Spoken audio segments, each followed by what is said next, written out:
ารือสภาพการที่เกิดขึ้นอยู่ภูผามนและแนวทางแก้ไขต่อหน้าเหตุการณ์ความบ่สงบที่มีการปะทะกันระหว่างเจ้าหน้าที่กับกลุ่มแก๊งค้ายาอยู่ภูผามน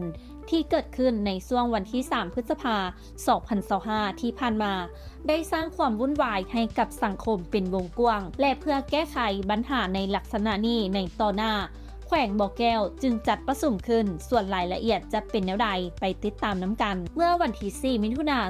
2025 ที่ผ่านมานี้แขวงบ่อแก้วได้จัดการประชุมรับฟังรายงานและแนวทางแก้ไขสถานการณ์ที่เกิดขึ้นอยู่ภูผามนเมืองปากท่าแขวงบ่อแก้วอย่างเป็นทางการ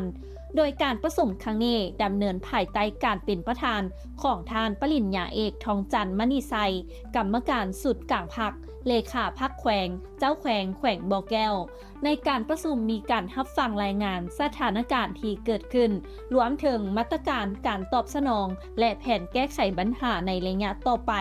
ทั้งยังได้มีการเน้นย้ำถึงความสำคัญของการรับฟังข่าวสารอย่างมีสติการแยะข่าวปลอมและการสร้างความเข้าใจร่วมกันในหมู่ประชาชนเพื่อป้องกันการยุ่งยงหรือกระตุ้นให้เกิดความแตกแยกระหว่างชนเผ่าต่างๆนอกจากนี้ยังมีการหารือในประเด็นการเสริมสร้างสามัคคีและความเท่าเทียมของประชาชนบรรดาเผ่า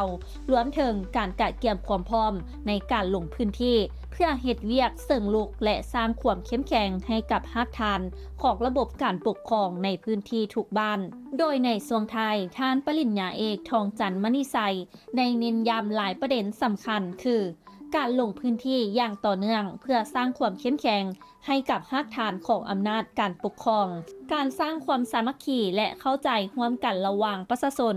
การเผยแพร่แนวคิดนโยบายของพรรคและกฎหมายของรัฐให้ประชาชนเข้าใจอย่างลึกซึ้งการกะเกียมความพร้อมให้ประชาชนสามารถแยะและต่อต้านกลุ่มคนบ่หวังดีที่พยายามแทรกแซงหรือทำลายความสงบสุขของชุมชนความเป็นระเบียบเหี่ยมห้อยของบ้านเมืองเป็นสิ่งที่ทุกคนจำเป็นต้องร่วมมือกันสามัคคีกันปกปักรักษา